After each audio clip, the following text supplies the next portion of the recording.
Okay, we're going to start up on page 11 here. We're going to consider the Weimar Republic. Weimar Republic was this very short lived democracy in the interwar time period in Germany. Like we've talked about, one of the major threads of the interwar time period is liberalism, democracy, and capitalism are on the retreat, on the defensive, and Bolshevik communism in Russia, and then fascism in Italy and Germany are on the rise. So in Italy and Germany, you have the failure of these democracies and the establishment of fascist dictatorships. The Weimar Republic is obviously an example of that. The dates here of this fledgling, weak German democracy that ultimately fails. The Hohenzollern royal family, I would put that here. They're out with Germany's defeat in World War I. And then this 1933 is when Hitler and the Nazi Party established their fascist dictatorship over Germany. This democracy is going to have a number of problems. Let's look at some of the particulars here briefly. They're going to have challenges from both the political left and the political right. The communists, let's underline that for sure. Again, we're on page 11. And the fascist Nazi Party here, they're going to be running in the elections. And they're both going to want to dismantle and destroy this government, the Weimar Republic being a democracy. So you're going to have multiple political parties and factions running in the elections saying, like, vote for us. We'll destroy this democracy from the inside out. They want to establish alternative political, ideological, I should say, views and systems, communism and fascism in particular. So you have some major ideological opponents in the mix for sure that want to destroy this democracy. Another thing to note here for sure, underline the first couple sentences here. This democracy, the Weimar Republic, was viewed as very weak and a source of humiliation, and capitulation means giving up. The first thing this democracy had to do was sign the Treaty of Versailles. That's the very first, and the Germans have no experience. I would jot something like this down here. The Germans have absolutely no experience with democracy. Prior to this, they had been ruled under the Hohenzollern monarchy. So their very first experience with democracy under the Weimar Republic is this democracy signing this treaty of national humiliation, weakness. They have to take responsibility for the war, huge reparations payments they have to pay for the war, no military, essentially lose all their colonies. So from the very start, the German population equates this democracy with weakness, with humiliation, with embarrassment, with being vulnerable, etc. That's not a good starting place for a democracy. The Weimar Republic, it's really tainted right off the bat in the minds of the German people. And democracy is an incredibly difficult system of government to establish and maintain. So this is a really bad starting place for this democracy. Right off the bat, immediately, most people equate their first experience, I really should say, their first experience with democracy is just total abject national humiliation at the Treaty of Versailles. Really bad starting place. And then there's all sorts of economic disasters that hit during the Weimar Republic and under the leadership of this democracy. They have to pay for the reparations payments. So they experience a major hyperinflation as they try to pay the reparations payments and meet other financial obligations. So as the government hyperinflation hit Germany from 1921 to 1923 as the government printed money to try to meet financial obligations, including reparations payments. Hyperinflation wiped out people's savings. People were on maybe some type of annual salary. It just completely obliterated their salary. Their savings are completely wiped out. This is a major economic disaster to hit. And that's just the first one that hits in the 1920s, because then a bigger economic calamity hits in the form of the Great Depression, which begins in 1929. That hit Germany because Germany had closely linked its economy to that of the United States, which is where the Great Depression originated. At the height of the pain of the Great Depression, 6 million Germans unemployed, and economic production had dropped by almost half. So this is a very troubled, short-lived democracy. Our DBQ for the fourth quarter, which we're going to set up here a little bit today on this video, revolves around why this democracy failed. So if you could go to our Class Canvas homepage, and you go down here, this is our homepage here, you go down here a little bit to homework. If you could download these, create an interwar folder. Here's the study guide for our test on the interwar and World War II. We're going to stay pretty busy coming out of spring break. Our test is going to be on the Friday coming out of spring break, but I'm not going to be assigning any nightly homework. We're just going to be going, and actually my goal for the remainder of the school year is not to assign any nightly homework at all the remainder of the school year. We're just going to be going for big ticket items, tests, papers. If you're going for the AP test, then getting ready for the AP test obviously as well. But my goal is no additional nightly homework so we can just focus on these big ticket items. We're just like going to try to just go for big ticket items down the home stretch of the school year and into the AP test as well. So if you create an interwar folder and save the DBQ assignment document, we'll talk through that together. The DBQ documents, we'll look at that just briefly together here in this video. And then you save the study guide in there as well. I'm just going to leave that to you, obviously. Yeah, just have those all saved up in the interwar folder that you create. Okay, let's look at the assignment sheet here briefly. And this is going to look pretty familiar because it's the exact same assignment sheet as our previous DBQ, which was on European imperialism and which motivation, financial incentive or nationalistic motivation was the greater driving force and factor behind European imperialism. Similarly, this is going to be, this DBQ, they're always argumentative essays that ask you to compile document interpretation. There's always two topics. There's always two categories. And the answer is always both. Make sure you save this up in some file format where you can go for some underlining and take a few notes. So make sure you're saving these in some file formats that you can take a few notes. Obviously, save the study guide in a file format where you can edit and fill that out in a thorough, detailed manner. Okay, so if you've got this saved up in a file format that you can, in the interwar folder that you've created, that you can underline and jot down a few notes. You always have two categories. The question, here's the prompt here. The questions always lend themselves to two categories. And the answer is always both. But it's an argumentative essay, so the answer is always both, but one more significant. One was the greater cause or the greater factor more than the other. And again, the AP readers and myself, you'll never get graded on which side you pick. You just need to integrate some, creative argumentation and an analytical argumentation on one side or the other. So here's the prompt for this DBQ paper for fourth quarter. It has to do with why the Weimar Republic, this fledgling weak German democracy in the interwar time period, why it ultimately collapsed. Okay, so here are the two topics. Here are the two categories. Go for some underlining for sure here. One says, okay, why did the Weimar Republic collapse? One topic or one category is ideological opposition to liberalism was why the Weimar Republic collapsed. Okay, what we're talking about there are the communists and the fascists. Okay, the communists and the fascists. So what we're talking about for that category are there's just some people, some ideological opponents of this democracy that want to destroy this democracy. They want to tear this democracy down. And that's definitely one of the reasons why the Weimar Republic failed. So some of the documents are just going to be by some communists. Some of the documents are just going to be by some fascist Nazis. And they're going to be saying things to the effect of like, we're looking to destroy this liberal democratic society. We're going to tear this thing down and we're going to establish, our ideological system. Okay. So that's definitely one of the reasons why the Weimar Republic failed. All right.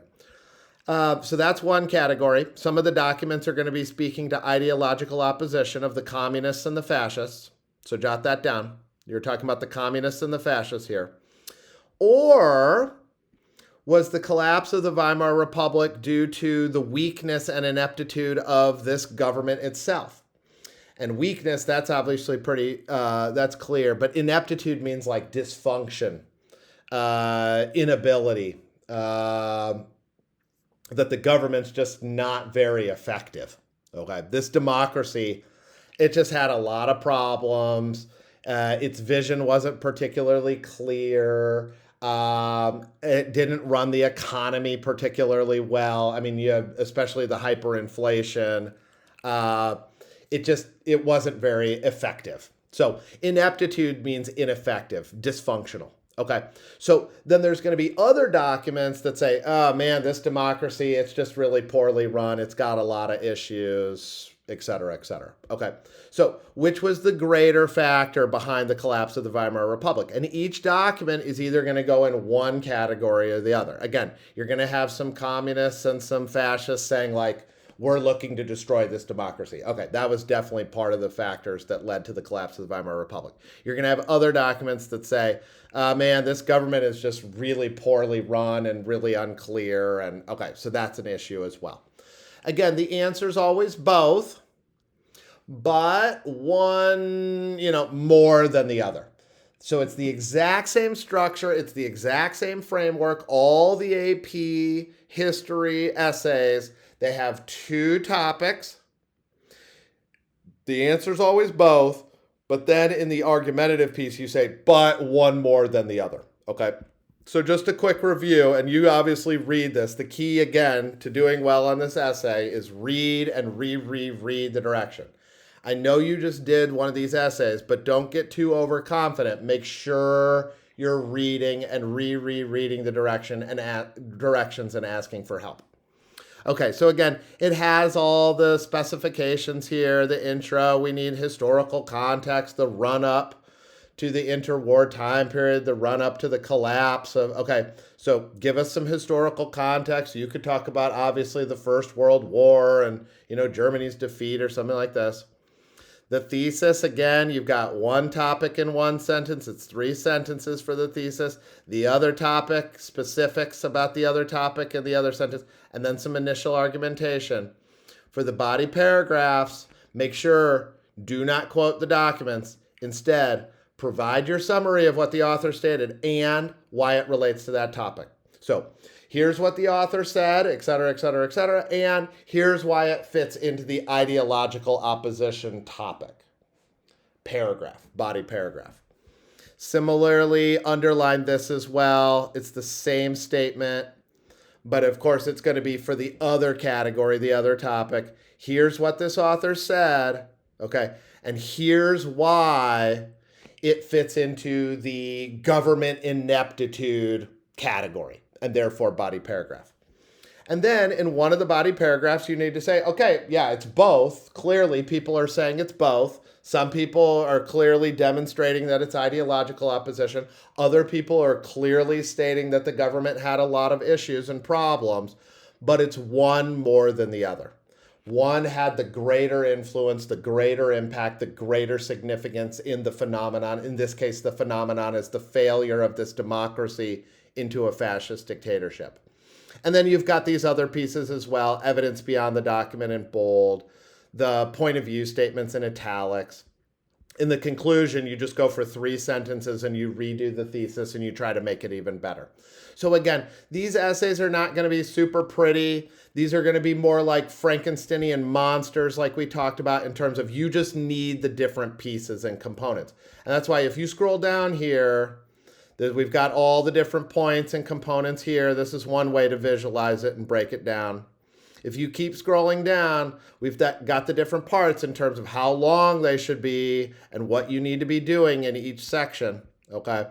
So you just got to follow the blueprint. You just got to follow the formula, all right? It's quite, it's just there's a certain structure like we talked about and like you all did really well on the last DBQ essay. There's just that certain structure and formula we need to follow. And again, the key to doing well on the paper is read and reread the directions and ask for help. Okay, let's turn back to the notes handout here. And we're just going to cover a couple additional topics here. And then this will set us up going forward in our studies.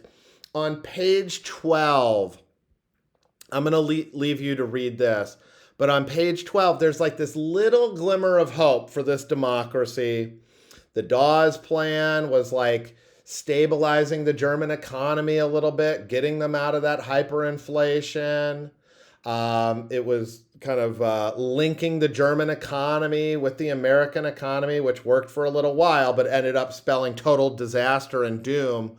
Once the Great Depression originated in the United States, it brought down the German economy with it. But there's this little time period of this glimmer of hope where things are going better for this democracy, and there's some thought like, wow, this democracy, it might actually make it. Britain and France and Germany started getting along better. Kellogg-Briand Pact is a bunch of different countries are saying like, yeah, we're not gonna wage war against each other, which is ironic because it's about 10, 11 years before the Second World War. So you have this little fleeting glimmer of hope. This democracy, like we talked about on page 11, has a lot of deep-seated problems and challenges.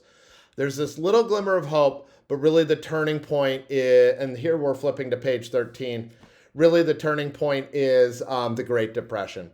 You cannot understand the failure of this democracy and the rise of Adolf Hitler without understanding the role that the Great Depression, which hit in 1929, plays. And again, I'm going to leave you to read the background here. But basically, when the American economy tanks, it brings down the German economy with it because they had linked the economies during the Dawes Plan. And this is the failure of the global capitalist marketplace. Just capitalism as an economic system just ceases to function. And what this represents, make sure you get this down on the 13th. What this represents is this gives rise to like the fascist parties and the communist parties start doing better and better and better in the elections. The communists and the fascists are running in the elections. And this is the breaking point for the German people. You know, this democracy had represented to them weakness when it signed the Treaty of Versailles. And that's not this democracy's fault, but that's just like the first thing it had to do. So in the minds of the Germans, this democracy has been associated with weakness. This is democracy, and you just jot this down here or here. This democracy has been associated with defeat. This democracy has been associated with national humiliation, economic misery, suffering, pain, disaster, a lot of negative connotations, needless to say. So when the Great Depression hits, this is when people start giving up on liberalism in Germany. It's like, give me something else. Because democracy and capitalism, the liberal order that the Weimar Republic is organized around, again, is just associated with all this baggage and all these negative experiences. And what you've got the communists and the fascists, they're running in the elections. And they're saying things to the effect of like, vote for us, we'll destroy this system from the inside out. And both the communists and the fascists are seeking to overthrow and dismantle this democracy. And one of the individuals and one of the political parties that's running in the elections is Adolf Hitler and the Nazi Party. And what Hitler's saying on the campaign trail are things like liberalism is weakness, liberalism's a curse, liberalism is misery, the Nazi Party and fascism is victory, is strength, is dominance. So the message of the fascists, again, fascism is this supposed program of national strength. Fascism is this supposed program of national revival and strength and dominance. So Hitler's saying, like, vote for me, I'll destroy this democracy from the inside out, and Germany will be a dominant, victorious nation once we get rid of liberalism, which Hitler's describing liberalism as a curse and a misery, and that's the German people are very receptive to that message because with the onset of the Great Depression, they're done with liberalism. And you can see that here. This is during the hyperinflation. You can see the Nazis are doing better. The Reichstag is the German parliament. These are the dates of the elections that the Nazis are running in. This is their total votes. This is the percentage, and this is how many seats they're getting in the parliament. You can see when the hyperinflation was going on, the Nazi Party is getting almost 2 million votes, which is terrifying. But it's still a relatively small percentage. In these elections, there's like 20 different political parties. So it's going to be split up like a lot of different ways. And then you can see as this democracy starts to stabilize a little bit during that period of glimmer of hope, the share of the vote that the Nazis are getting goes down. It's still even like 2-3% is terrifying stuff. Hundreds of thousands of people voting for the Nazis, but nonetheless, it's a marginal minority political party. But here's the point of demarcation right here. 1929, the Great Depression, and when the misery of the Great Depression starts to sink in, you can see it in the polling. When the Great Depression hits and then the pain starts to sit in, you can see the rise of the Nazi Party. So Adolf Hitler, I think some people sometimes think, he just kind of came out of nowhere and tricked people or just aggressively took over or something like that. Not at all. The way Adolf Hitler and the Nazis came to power is they were voted in through the democratic process. They started to win elections. And again, the vote gets split up a bunch of different ways because there are 20 different political parties. But when you're getting 37% of the vote, look, you've got 14 million people. You've got 17 million people voting for Adolf Hitler. When you're winning 37, 43, 44% of the vote, and it's split up between 20 different political parties, that's called winning the election. You're not going to win by majority when you've got 20 different political parties. It's called winning by plurality. So the Nazis start winning these elections, and the communists are doing better and better as well, these systems that want to destroy the democracy. And by 1933, the Nazis are winning the elections. I mean, this is a huge share of the percentage of the votes. And then once Hitler rises to power through the democratic process and is voted in, he does exactly what he promises he was going to do, and he destroys the democracy from the inside out and creates a one-party fascist dictatorship.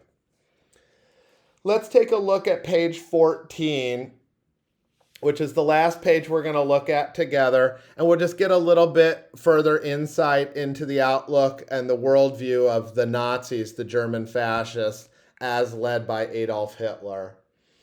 The German fascists, and I would put this, you've got this kind of paragraph under the, you've got this paragraph here on page 14. Let's look at the 14th here. And I would put this under the paragraph because it's going to be kind of rather linear across the page here, page 14. But the German fascists, you bring in everything we learned from Italian fascism. So just like the Italian fascists, they're hyper-nationalistic, hyper-militaristic social Darwinists. But what's different about German fascism, you bring all that in, but they racialize. This is a racialized version of fascism, German fascism. So they also add on to that racial nationalism. And this is the idea that Germans are a distinct race of people and supposedly a superior Aryan race. Okay. This is something the original version of fascism out of Italy, it was never racialized. But the Germans say, we're not just a distinct nation, we're a distinct race. That German is a race, that we are pure blood, superior Aryans. Okay. So what this means is if you're a Jewish person who's lived their entire life in Germany, who's lived as a German national citizen their entire life, what this Nazi regime is saying is you're not German. You're a different race. And they viewed Jews as a distinct race. They viewed Aryans as a distinct race, two different races, etc. They say, you're not German, you're Jewish. And therefore, you're not German. You might have been born in Germany as a Jewish individual, lived in Germany your whole life. You might have been a World War I veteran of the German army. But under this racialized nationalism that says Germans are a race of people, you're not considered to be German anymore. You're a separate race. So everything we talked about, Italian fascism, you bring all that in, and then they're going to racialize the national identity. Germans as a distinct Aryan race, and that's German fascism. German fascism is also known as National Socialism. It's got the word socialism in the title. Don't be fooled. These are not socialists. These are fascists. We're going to look at that at the top of page 14 here. The National Socialist Party, and the acronym of this in German is Nazi. So that's where you get the word, that's where you get the term Nazi. The National Socialist Party of Germany, the acronym in German is Nazi. These are fascists. Okay, this is the German, this is Nazism. These are the German fascists, okay? So when you look at the top of page 14, make sure you underline this and don't get confused. The National Socialist Party, that's the Nazi party. Circle that and write Nazi up above here. That's the Nazi party. Those are the German fascists. The National Socialists, they are most definitely not socialists. They're fascists. These are the Nazis. They're most definitely not socialists. They hate the socialists. They hate the communists. They hate the liberals. Okay, those are all their ideological opponents. They're definitely not socialists. As it says here, the National Socialist Party, aka the Nazi Party, was created as a means to draw workers away from communism and into racial nationalism. So even the name of this political party is like a deceit, essentially. It's basically like a lie in order to draw workers away from socialist communism into the fascist movement. Okay, so don't get confused. Every year, students are get confused by this. These are not socialists. These are fascist, okay? We're talking about the Nazis here. This is German fascism. All right, and then the other piece to add on to page 14 then, in order to give you some insights into Hitler and the Nazis, they're social Darwinists, big time. They are hyper-nationalist, hyper-militaristic, social Darwinistic racists. Okay, so it's a really, really bad toxic brew, needless to say. Really bad, okay? So we're going to look at Darwin's, you don't have to write all this down on page 14. I don't think you need to write all this down. But we're going to look at the title of Darwin's work here again, because this is actually going to give us some pretty piercing insight into the worldview of the Nazi movement and Adolf Hitler. Okay, so the primary title of Darwin's work, On the Origin of Species by Means of Natural Selection. Okay, so that's like the theory of evolution by natural selection. The secondary title is the one that we want to focus in on. Okay. Now, the first thing we did when we talked about Darwin's theory of evolution, we circled favored races here. And we said, this is not the human construct of race that Darwin's talking about in terms of supposed inferiority and superiority of human beings based on the color of their skin. When Darwin used this term favored races, he was talking about different species of plants and animal.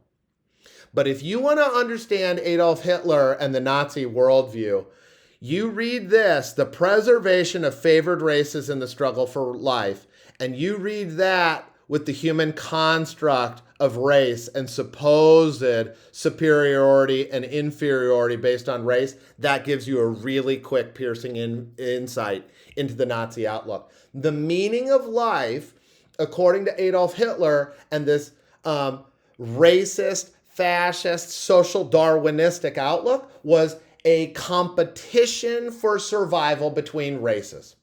And that's the entire meaning of life. They're philosophical materialists. They don't believe in any spiritual realm. So life just boils down to a competition for survival, specifically along the lines of racial groups, according to this Nazi outlook and belief system. And therefore, the strong races are going to dominate, and they're going to survive, and they're going to reproduce. And the inferior races are going to get dominated, and they're going to get pushed around, and they're going to get pushed out. It's the struggle for life, the struggle for survival. This is how they viewed the meaning of life. So again, the supposedly superior races, they're going to dominate, and they're going to survive, and they're going to reproduce and multiply. And the supposedly inferior races are going to get pushed around and dominated and pushed out. This is what they believe the meaning of life is, to be the dominant racial group. Okay, now with that in mind, let's read this paragraph here briefly together, and you'll see how this comes together in terms of their outlook and their actions. Mein Kampf, circle this term here. This is the title of Hitler's autobiography. It means my struggle. Okay. He wrote this when he was in prison. He had tried to violently overthrow the Weimar Republic first and got and the democracy prevented it, and he got arrested and he got put in prison. And while he's in prison, he writes an autobiography in 1925, 8 years before he comes to power by being democratically elected into power. In his autobiography, My Struggle, Mein Kampf, Hitler claimed that Germans were a master race that needed to defend its pure blood from groups he labeled racial degenerates, including Jews, Slavs, and others. Slavs are Eastern Europeans. Okay, that's the ethnic group of Eastern Europe. Poles, Russians, Czechs, other groups, Slovaks, etc. The German race was destined to triumph and grow, and according to Hitler, it needed Lebensraum, living space. This space could be found in Germany's east, which Hitler claimed was inhabited by the subhuman Slavs and Jews. The future dictator outlined a sweeping vision of war and conquest in which the German master race would colonize East and Central Europe and ultimately replace the subhumans living there. This is World War II. This is the vision of Hitler. We're the master race. In order to cement ourselves as the dominant race on the planet, we need living space for the master race. We're going to take over Central and Eastern Europe, and this is what we talked about. You know, they launched that 3 million man invasion right into the heart of the Soviet Union. He's talking about this in 1925. He's saying, we're the master race. We're going to invade to the east. You know, World War II starts with the invasion of Poland in 1939, over here to the east. Hitler is articulating what he's going to do. This is the start of World War II. Hitler and the Nazis, Nazi Germany as a nation is going to start the Second World War by invading to the east. And their goal in invading to the east is to take over the territory and the peoples living here. And they're going to dominate and destroy and push out and genocidally kill the Jews and Slavs living over here. And then they'll have space to multiply the Aryan race in order to cement the Aryan race as the dominant race on the planet. This is the entire goal. This is the entire vision. When we talk about World War II later on, I'm going to talk about it in terms of an ideological war. The fascists on one hand versus the communists and the liberals on the other hand. And I think that's the most constructive way and the clearest way to talk about World War II, that it was an ideological war. That's not the way the Nazis viewed it. And they're the ones who started the Second World War. The way Hitler and the Nazis and Nazi Germany viewed the Second World War was as a race war to end all race wars. Once they took over this territory and destroyed the other peoples living in here, they would then populate their numbers to the degree to which they grew bigger and bigger and bigger and stronger and stronger and stronger to the degree to which they would be the dominant race on the planet. They saw this as a race war. That's how they viewed it. They're the ones who started the Second World War.